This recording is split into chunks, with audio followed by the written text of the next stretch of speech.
Hello dear students, welcome to Plavita's tutorials. Today I am going to discuss a poem which the students of class 11 as it is prescribed in your syllabus, and I hope that you will enjoy the video. If you have any doubts, you may ask me in the comment box. So let's start the video. মৰমৰ ছাত্ৰ ছাত্ৰীসকল আজি মই তোমালোকৰ পাঠ্যপুথিত থকা কবিতা এটা মই আলোচনা কৰিবলৈ ওলাইছো আৰু আশা কৰোঁ তোমালোকে মোৰ কবিতাটো ভালদৰে বুজি পাবা আৰু যদি কিবা ডাউট থাকে তোমালোকে মোক কমেন্ট বক্সত সুধিব পাৰিবা ঠিক আছে এতিয়া আমি ভিডিঅ'টোলৈ যাওঁ Today I am going to discuss the poem The Voice of the Rain, which is composed by the famous poet Walt Whitman. আজি মই তোমালোকৰ লগত আমেৰিকাৰ বিখ্যাত কবি ওয়াল্ট হুইটম্যানৰ দ্বাৰা ৰচিত কবিতা the voice of the rain আলোচনা কৰিম ঠিক আছে কিন্তু কবিতাটো আলোচনা কৰাৰ আগতে মই এবাৰ কবিতাটো পঢ়িব খুজিছো আৰু তাৰ পিছত আমি অকমান চমুকৈ কবিতাটো কি হয় তাৰ ওপৰত কম তাৰ পিছত মই প্যাৰাগ্ৰাফ ওয়াইজ কবিতাটো আলোচনা কৰিম ঠিক আছে First of all, I will read the poem, then after that I will try to give a short description about the poem and then I will discuss the poem stanza wise. Clear? Okay. Take out your pen and diary so that you can note down the important points. তোমালোকে কলম আৰু বহিটো ওচৰত ৰাখিবা যাতে তোমালোকে কিবা যদি important point থকা বুলি ভাবা ইয়াত হেতু লিখি লব পাৰা ঠিক আছে Now let's start the poem. The Voice of the Rain, Walt Whitman. And who art thou, said I to the soft falling shower, which, strange to tell, gave me an answer, as here translated. I am the poem of the earth, said the voice of the rain. Eternal I rise, impalpable, out of the land and the bottomless sea. Upward to heaven, whence, vaguely formed, altogether changed, and yet the same. I descend to lave the droughts, atomies, dust layers of the globe, and all that in them, without me, were seeds only, latent, unborn. And forever, by day and night, I give back life to my own origin, and make pure and beautify it. For song issuing from its birthplace, after fulfillment, wandering, wrecked or unwrecked, duly with love returns. So I have read the poem. মই কবিতাটো এবাৰ পঢ়ি দিলো এতিয়া আমি কবিতাটো অকমান চমুকৈ ডিসকাস কৰিম So this is just an introduction of the poem. Okay. This poem, The Voice of the Rain, is a very strange poem. Okay. Here why I have used the word strange because here the poet has a conversation with rain. Now, don't you feel it strange? এই কবিতাটো অকমান বেলেগ ধৰণৰ হয় কি কাৰণত বেলেগ ধৰণৰ হয় কাৰণ কবিতাটো কবিয়ে বৰষুণৰ লগত কথা পাতে ঠিক আছে আমি মানুহৰ লগত কথা পাতো হয় নে নহয় কিন্তু ইয়াত কবিয়ে বৰষুণৰ লগত কথা পাতে আৰু সেইভাবে কবিতাটো অকমান বেলেগ ধৰণৰ হয় ঠিক আছে So this poem is just a dialogue between the poet and the rain where the poet questions about its origin, about what it is, and in back he gets an answer from the rain. ইয়াত কবিয়ে বৰষুণৰ লগত কথা পাতে বৰষুণৰ লগত কথোপকথন হয় আৰু সেই কি কথোপকথনখিনিয়ে কবিয়ে কবিতাৰ আকাৰত আমাক পাঠকক লিখি দেখাইছে ঠিক আছে আৰু ইয়াত কবিয়ে বৰষুণক প্ৰশ্ন কৰে যে তাক বৰষুণক কোনে সৃজিছে আৰু বৰষুণে তেওঁক উত্তৰ দিয়ে আচৰিতভাৱে তেওঁ এটা বৰষুণে কবিক উত্তৰ দিয়ে আৰু সেই উত্তৰটোৱে কবিয়ে আমাক অনুবাদ কৰি পেলাই আমাৰ ওচৰত লিখি পঠিয়াইছে ঠিক আছে সো কবিতাটো খুবেই ভাল লাগিব অকমান যদি মন দি শুনা তেতিয়া হলে খুব ইন্টাৰেস্টিং পাবা ঠিক আছে The poem is very interesting and it's about the rain most of us write poem about the rain, yes or no? বৰষুণৰ আৰু কবিতাৰ লগত খুব ডাঙৰ এটা সম্পৰ্ক আছে আৰু সেই এনেকুৱা ধৰণৰ কবিতা ইয়াত আমেৰিকান কবি ৱাল্ট হুইটমেনে লিখিছে ঠিক আছে আৰু যেতিয়া বৰষুণে কবিতা উত্তৰ দিয়ে কবিক তেতিয়া বৰষুণে নিজৰ অৰিজিনেলিটি তেওঁৰ the originality of the rain also its process of how it originates from the earth till the sky, all this cycle of its origin is described by the rain. বৰষুণে নিজৰ অস্তিত্ব কেনেকৈ পৃথিৱীখনত বৰষুণ হিচাপে আহে সেই সকলোখিনি তেওঁ কবিৰ ওচৰত বৰষুণে বৰ্ণনা কৰি দিয়ে আৰু সেই বৰ্ণনাখিনি আমি ইয়াত পঢ়িবলৈ পাম ঠিক আছে this is a short description of the poem এইটো এটা চমু বৰ্ণনা হয় এই কবিতাটোৰ ওপৰত ঠিক আছে এতিয়া আমি পেৰাগ্ৰাফ ৱাইজ কবিতাটো ডিছকাছ কৰিম okay Now look at the first two lines in this stanza, in the first stanza of the poem. And who art thou, said I to the soft falling shower, which, strange to tell, gave me an answer as here translated. In these first two lines of this stanza, the poet asks the rain, who art thou? That means, who has created the rain? Thou is an ancient form of the word which means you. Okay.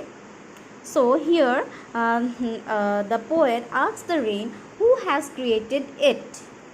Clear? Said I to the soft falling shower. Here I is the poet and it asks the soft falling shower, that is the rain, that who has created you? Yat কবিয়ে বৰষুণক সুধিছে যে তুমি কোন তোমাক কোনে সৃজিছে ঠিক আছে then in the next line which strange to tell কৈছে যে এইটো খুব আচৰিতভাৱে ক'বলগীয়া হ'ল যে বৰষুণে উত্তৰ দিছে it becomes strange to tell for the poet that it has given him an answer given the poet an answer okay and here which he has translated in his own language for the readers to understand okay ইয়াত কবিয়ে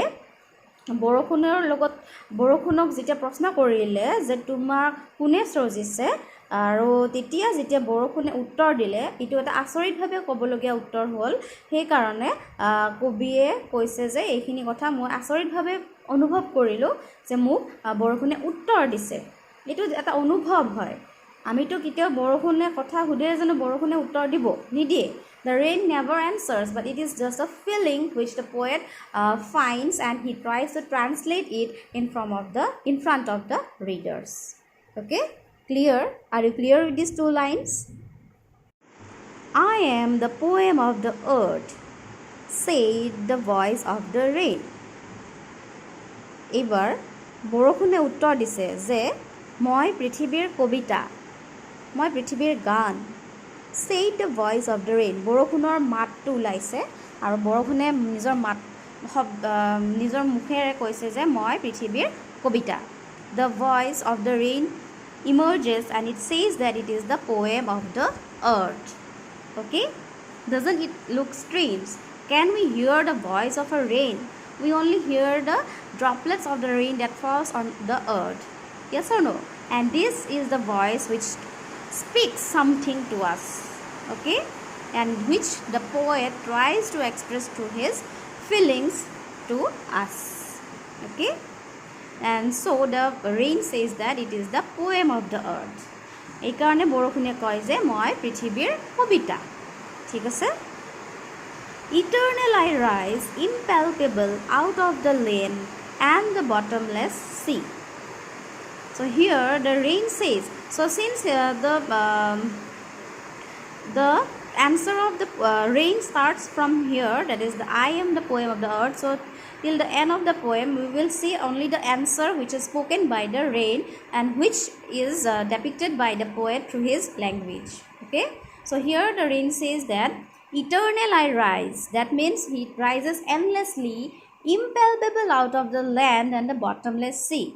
We cannot touch the rain nor we can see it when it rises from the land and the bottomless sea. Yes, we see rain, but not when it rises from the land or the bottomless sea. Only when it moves upwards towards the sky, then only we get to see that rain is coming. Yes or no? Before that, we do not get to see any drops of rain. Okay? And it rises endlessly. Okay? It remains hidden and untouched and unseen when it rises upwards. Okay?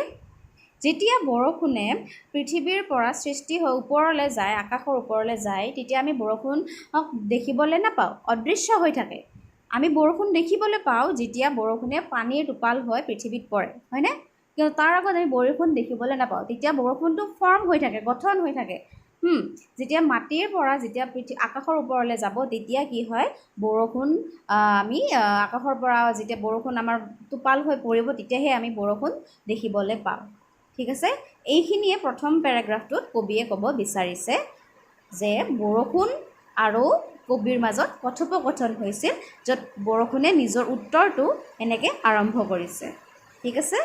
Here, the poet tries to describe in this stanza about the conversation that it had with the rain, where he got an answer from the rain, and which starts its answer in this form. Okay, I hope you are clear with this first stanza. I have given some important words and its meaning. You please note it down in your diary. Okay, so this is the first stanza, and it is very easy and interesting, so please note it down. Now come to the second stanza. In these lines, upward to heaven, whence vaguely formed, altogether changed, and yet the same. The poet says that when the rain rises out of the land and the bottomless sea upwards to the sky, it takes its birth in the sky. Clear? And then it becomes clear and we get to see its shape. Okay? যেতিয়া বৰষুণে মাটিৰ পৰা ওপৰলৈ গৈ আকাশত নিজৰ জন্ম লয়, তেতিয়া নিজৰ আকাৰ এটা লয়। ঠিক আছে? From the water vapor, it takes the shape of a rain. Yes or no? জলীয় বাষ্পৰ পৰা বৰষুণলৈ ৰূপান্তৰ হয়, আৰু সেই ৰূপান্তৰ হোৱা বৰষুণৰ টোপালবোৰ আমি দেখিবলৈ পাওঁ। তথাপিও কি হয়, বৰষুণে নিজৰ অস্তিত্বটো সলনি নকৰে।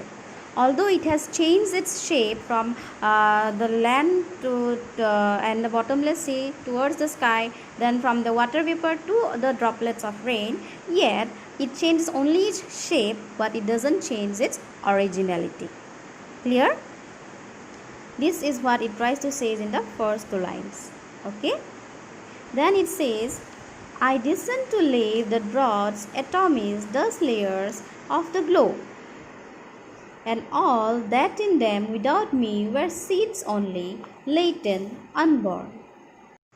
The rain, when it comes to the earth, it washes away all the droughts and the fine particles and also the dust layers of the earth, and says that without it, the seeds which are lying unborn and hidden, they get their life, they sprout to their life. Okay? বৰষুণে যেতিয়া পৃথিৱীলৈ টোপাল হৈ পৰে, তেতিয়া কি হয়, পৃথিৱীৰ সকলোবোৰ লেতেৰা ধুই নিয়ে আৰু পৃথিৱীখন সুন্দৰ কৰি দিয়ে। আৰু কৈছে যে মানুহে যিবোৰ বীজ ৰোপণ কৰিছে শস্যৰ বাবে, সেই সকলোবোৰ শস্যৰ জন্ম নহয় যেতিয়ালৈ বৰষুণ নাহে। ঠিক আছে? আৰু যেতিয়া বৰষুণ আহে, সেই সকলোবোৰ শস্যই নিজৰ এটা জীৱন পায়। ঠিক আছে? আৰু সেইকাৰণে কৈছে যে বৰষুণ নহ'লে সেই সকলোবোৰ বীজ মাটিৰ তলতে শুই থাকে, মাটিৰ তলত তেওঁলোকে জীৱন নোপোৱাকৈ থাকে। ঠিক আছে? So this is the second paragraph. It is very easy and also interesting. This is only the dialogue between the rain and the poet, and this is the answer which it is giving to the poet, which is asked by him. Okay? So এইটো পেৰাগ্ৰাফত এইখিনি কোৱা হৈছে যে বৰষুণ যেতিয়া পৃথিৱীলৈ আহে, পৃথিৱীৰ সকলোবোৰ লেতেৰা ধুই নিয়ে, তাৰ লগতে পৃথিৱীত থকা শস্যবোৰকো তেওঁ জীৱন দিয়ে।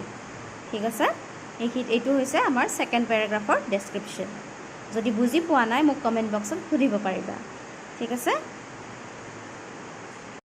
In the last paragraph the poet says that is the rain says and forever by day and night I give back life to my own origin and make pure and beautify it.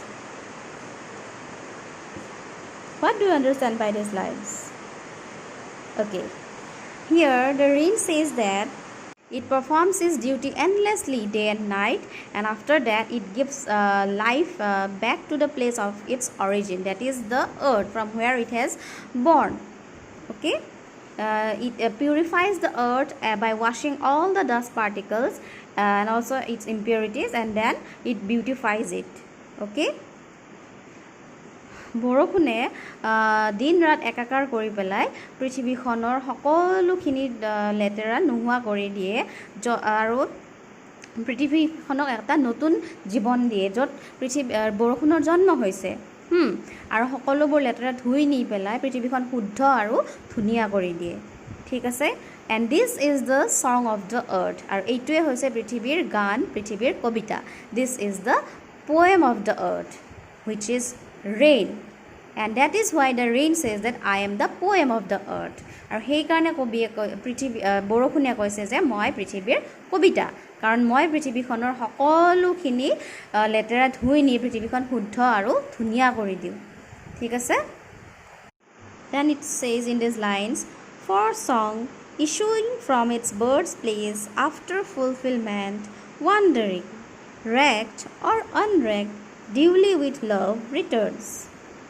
so in these lines the rain says that the rain performs its duty okay like a song it moves upwards and after completing its duty it again comes back to the earth from where it has taken its birth okay its birth's place earth is the birthplace of the rain and it returns with love and care the rain doesn't care about someone have noticed it or not while performing its duty it only performs his duty without any selfish motive and again it returns back to its birthplace okay this is the poem of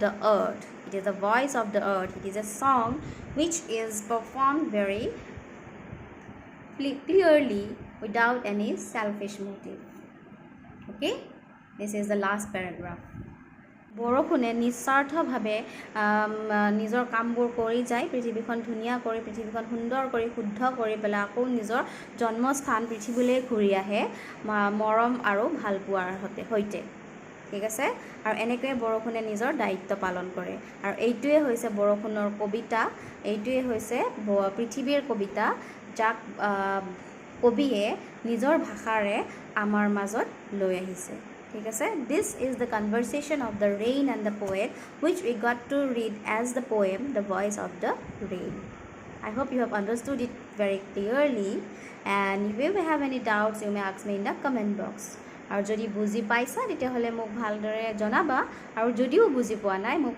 comment বক্সত সুধিবা ঠিক আছে so for today I end my video here and also please hit the like button if you find that the video is helpful also like share the channel with your friends and families and also don't forget to subscribe my channel যদি ভিডিওটো ভাল পাইছা তেতিয়াহলে ভিডিওটো like কৰিবা তাৰ পিছত চেনেলটো সাবস্ক্ৰাইব কৰিবা আৰু তোমাৰ বন্ধুবী বা তোমালোকৰ ঘৰৰ মানুহৰ লগত চেনেলটো শ্বেয়াৰ কৰি দিবা ঠিক আছে so for today thank you have a nice day